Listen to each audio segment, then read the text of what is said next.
El reto de la desigualdad.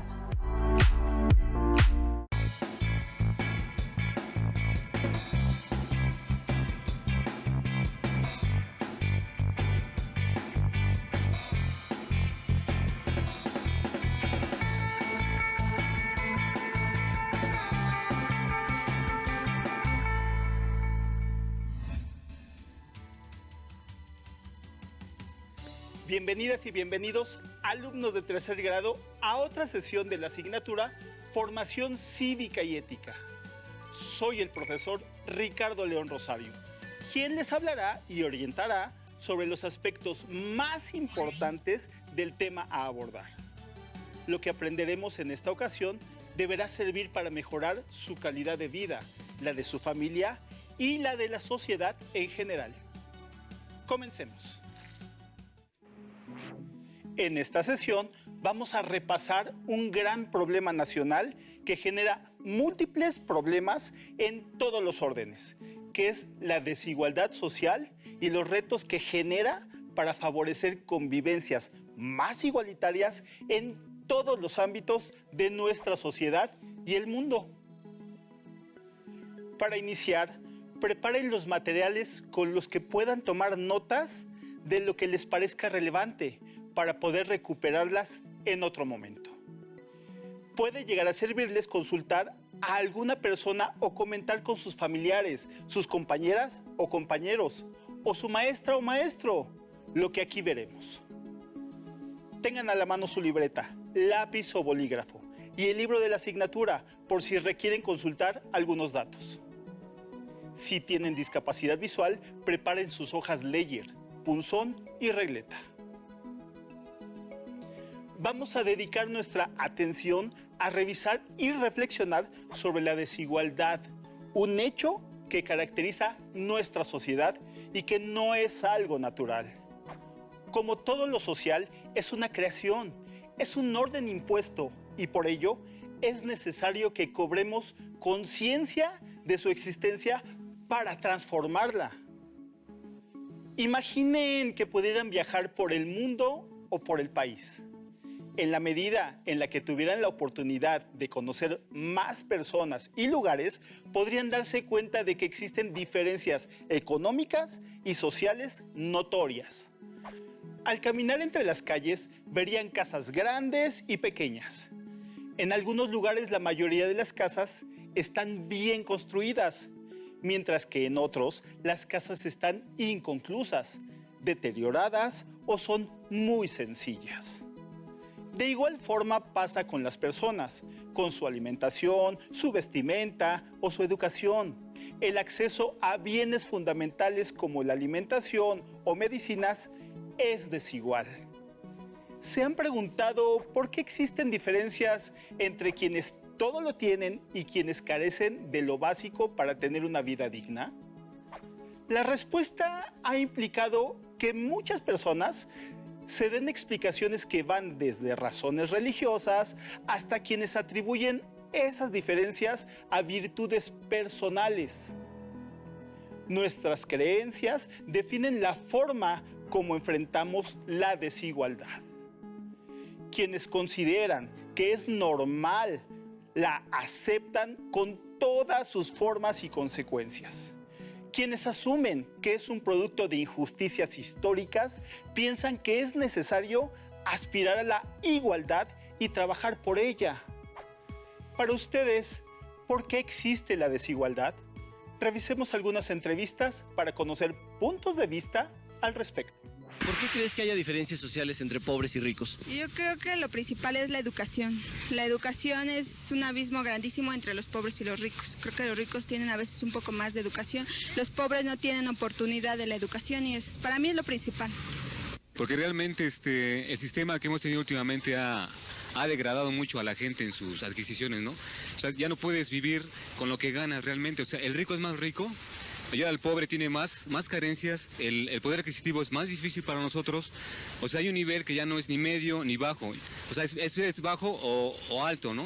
¿Por qué? Porque pues hay, no lo sé, porque tienen que haberlas, o sea, en esta sociedad tienen que haberlas por diferentes culturas, por la educación, principalmente por la educación. Bueno, yo creo que la riqueza está mal repartida entre toda la población que existe y básicamente en eso. Por eso tanta diferencia. Yo creo que a los que les toca mucho y son menos que los que no les toca. Básicamente eso.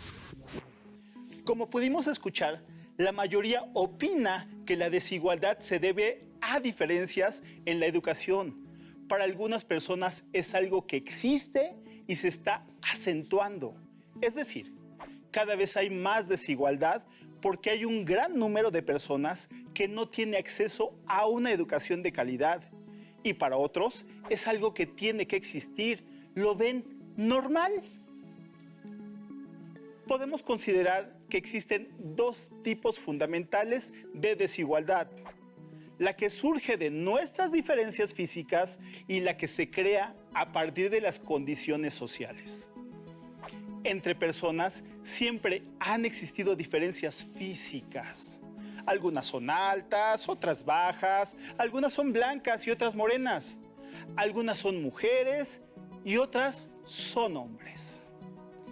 Esas diferencias siempre existirán y nos enriquecen. Finalmente, detrás de esas diferencias debe subyacer una igualdad sustantiva, la de ser seres humanos con igualdad, dignidad y derechos.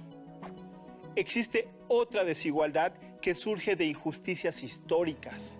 La mayoría de esas injusticias tiene que ver con la apropiación de la riqueza por parte de algunos sobre otros en otras épocas, cuya herencia deja marcadas diferencias entre los que la han heredado y los desheredados.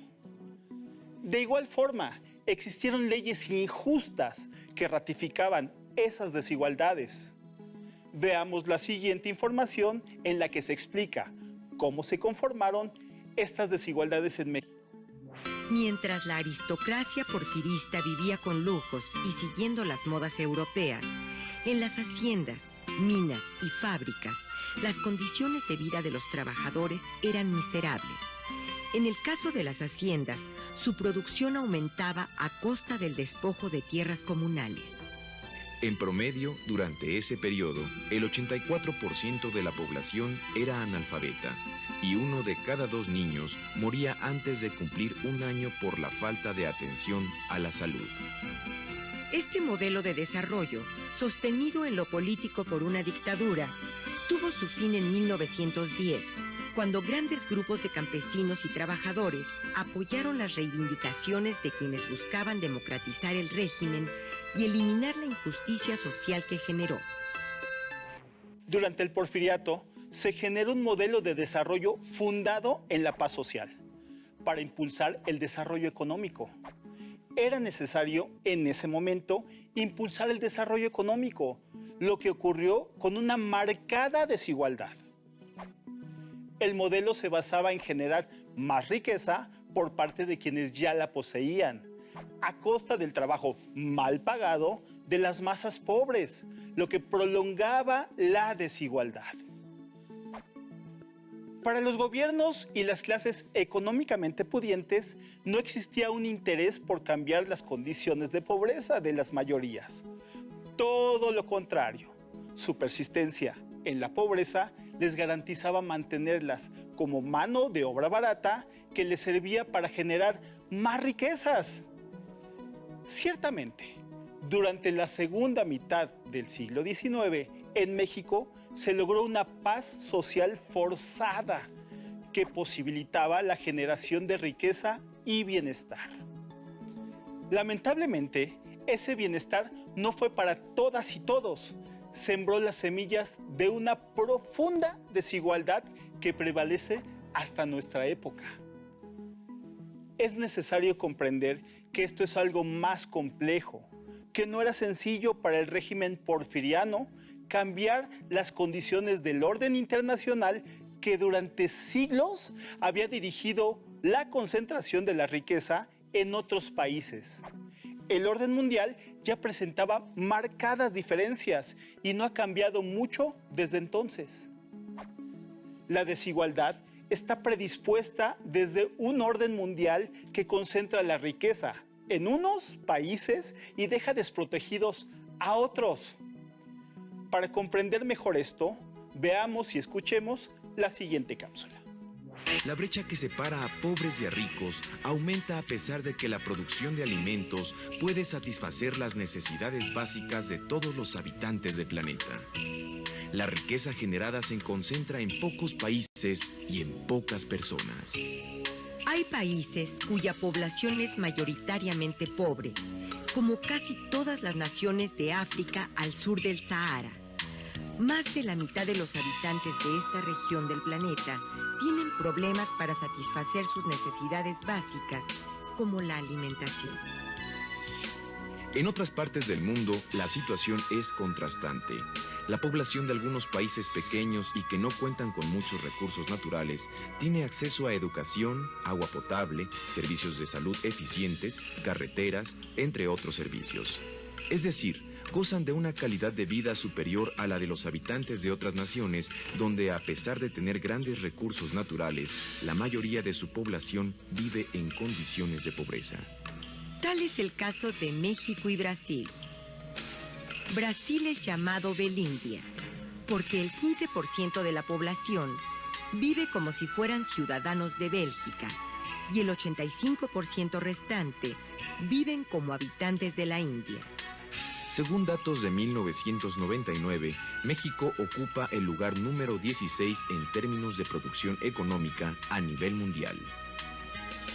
Sin embargo, si se considera cuánto de esa riqueza corresponde a cada habitante, nuestro país ocupa el lugar número 81 a nivel mundial, en cuanto a ingresos que puede obtener cada persona para satisfacer sus necesidades. En la información que se nos presenta, se mencionan datos muy interesantes respecto al lugar que ocupa México a nivel mundial, respecto a la generación de riqueza y al ingreso de la población.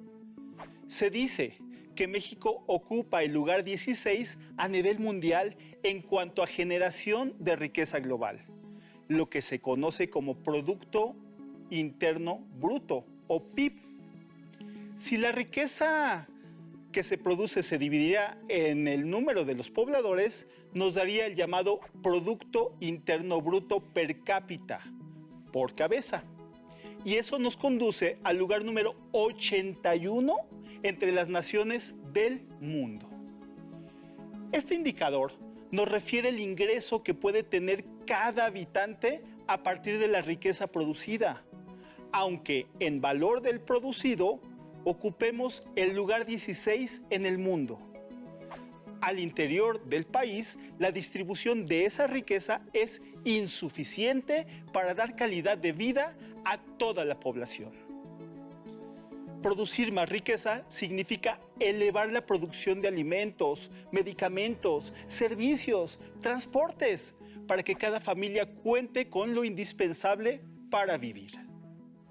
Sin embargo, la distribución de la riqueza no favorece a todas y todos por igual, pues hay quienes por su condición tendrán más oportunidades que otras y otros para tener una mejor calidad de vida. Le llamamos oportunidades a las condiciones que favorecen el bienestar de las personas, la creación de servicios como transporte y comunicaciones, por ejemplo. El país necesita crear condiciones que dan oportunidad a las personas para realizar actividades con las que podrán resolver sus necesidades. Pongamos un ejemplo en un grupo de secundaria.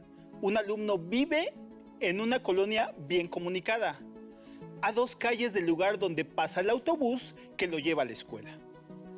Si lo toma a las 6:30, podrá llegar a su clase a las 7.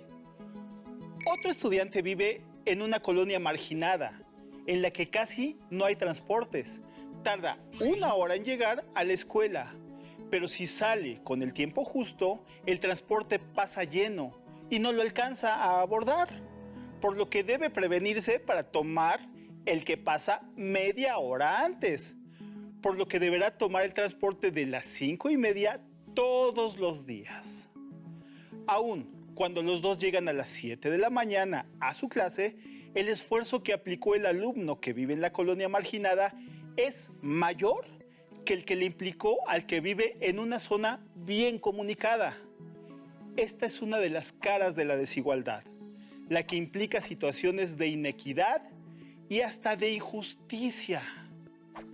Como ya mencionamos, todo esto es un producto de la historia, en particular en México. Durante las décadas que siguieron a la Revolución Mexicana, se definió el modelo de desarrollo implementado en el país. Veamos y escuchemos una explicación más amplia de esta idea. Los modelos de desarrollo surgidos de la Revolución Mexicana crearon las condiciones para que el crecimiento económico e industrial del país en los años 50 fuera muy exitoso y el bienestar social en las ciudades aumentara. Era el llamado milagro mexicano. En la década de los 70, la economía del país comenzó a dar muestras de inestabilidad. Por ejemplo, la producción agrícola se estancó.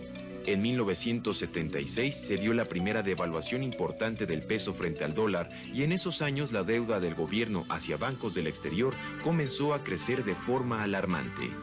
Después de una breve recuperación, gracias al descubrimiento de yacimientos de petróleo, en 1982 la economía del país entró en crisis, afectando el número de empleos disponibles y el precio de los productos básicos, entre otros aspectos relacionados con la calidad de vida de la población. Así las cosas, a mediados de la década de los 80 fue implementado un nuevo modelo de desarrollo, cuya principal meta ha sido abrir la economía nacional a la competencia exterior, haciéndola participar en los mercados mundiales. La globalización está generando nuevos retos que la sociedad y el gobierno deben solucionar. Un problema urgente es la pobreza, vivida por el 50% de la población mexicana, según datos oficiales de 1999. Efectivamente, como bien se indica en este video, uno de los retos que más preocupa a la sociedad en general es el de la pobreza. Su incremento exige que se implementen acciones que ayuden a crear mejores condiciones para que la desigualdad no reproduzca las desventajas heredadas y personas menos favorecidas puedan trabajar para generarse mejores condiciones de vida. Algunas personas optan por migrar para buscar mejores condiciones de vida. La salida de muchas personas de su población de origen es un fenómeno permanente en la historia de la humanidad, más pronunciado en lugares con bajo nivel de desarrollo, hacia zonas donde existen mayores oportunidades de empleo y de bienestar en general. Este flujo se incrementa en tiempos de crisis económica, social o política. Atendamos la siguiente cápsula para comprender mejor este fenómeno. La migración al interior de México es 6 veces mayor que la migración al exterior del país. De acuerdo con el Consejo Nacional de Población, en 2015, 19.8 millones de personas habitaban una entidad diferente a la de su origen. Las causas de la migración interna son similares a las de la emigración hacia el extranjero. Las personas buscan mejorar su calidad de vida y encontrar más o mejores oportunidades laborales. En la migración interna hay flujos migratorios importantes, lugares emisores de emigrantes y lugares receptores de inmigrantes. Entre los años 2010 y 2015, el Consejo Nacional de Población identificó 23 flujos migratorios principales. Los más transitados fueron Ciudad de México, Estado de México, Estado de México, Ciudad de México y Estado de México, Hidalgo. La Ciudad de México, Guerrero, Quintana Roo, Baja California Sur y Sinaloa tuvieron la mayor cantidad de emigrantes. Los estados que recibieron más inmigrantes en relación con su población total fueron Quintana Roo, Baja California Sur, Querétaro, Colima y Campeche. Por lo general, las entidades emisoras tienen una tasa neta de migración baja, es decir, emiten más migrantes de los que reciben. En las entidades receptoras ocurre lo contrario, su tasa neta de migración es alta. Baja California Sur y Quintana Roo presentaron altos porcentajes tanto de emisión como de recepción de migrantes.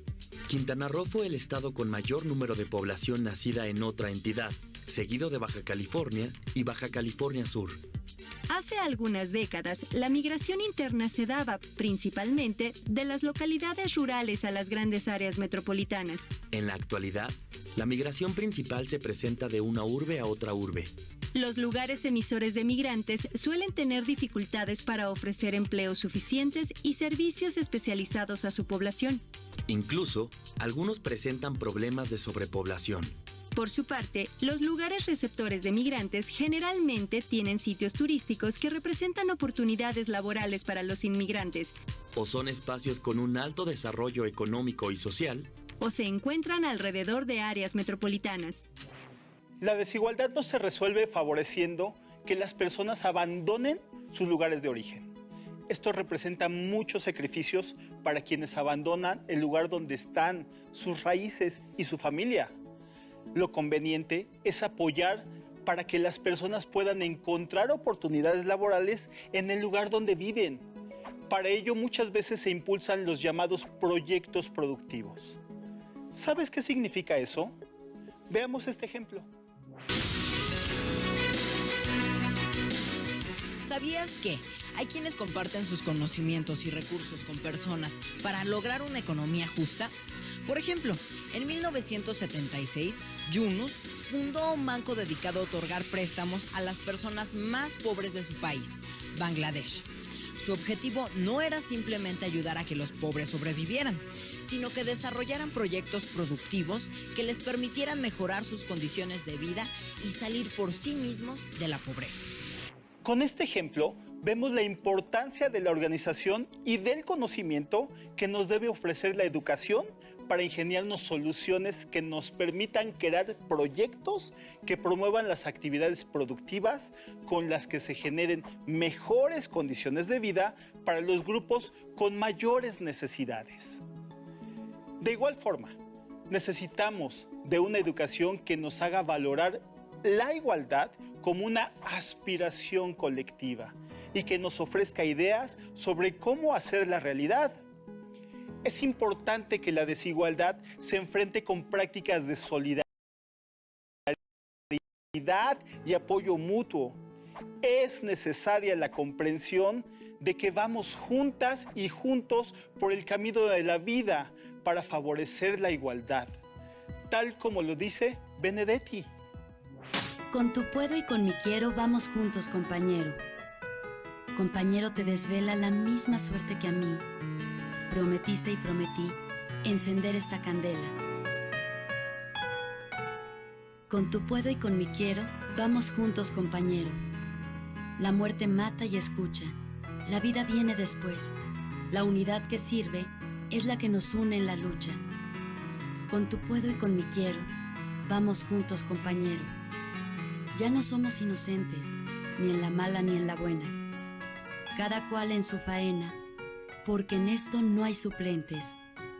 Con tu puedo y con mi quiero, vamos juntos, compañero. Cada uno de los problemas es un reto que debemos enfrentar como sociedad.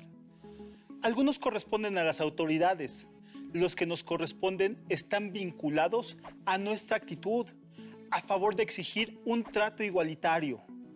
Como hemos visto en esta sesión, la desigualdad es uno de los grandes retos que tenemos como sociedad. Está fuertemente vinculado con nuestra educación. De ella, es importante que aprendamos lo necesario para ser capaces de enfrentar los retos que el trabajo nos exija el día de mañana. Y deberemos aprender a ejercer nuestra ciudadanía a favor de una sociedad más justa, en la que actuemos a favor de la igualdad. Aprender en casa es un reto y un placer. Así que les invitamos a compartir con su familia sus aprendizajes. Nos vemos la próxima sesión de formación cívica y ética. Mientras tanto, sonrían y cultiven la alegría de vivir. Hasta la próxima. Si tienes dudas o necesitas ayuda, llama al Centro de Apoyo Pedagógico a Distancia El número de teléfono para secundaria es el 55 36 01 71 23. Si requieres consultar los libros de texto en versión digital, recuerda que los puedes encontrar en la página conalitec.cep.gov.mx. Y recuerda que también cuentas con el sitio aprendeencasa.cep.gov.mx, en donde podrás ver nuevamente los videos de los programas y además encontrarás actividades para fortalecer tus aprendizajes. También te invitamos a que consultes la plataforma nuevaescuelamexicana.cep.gov.mx.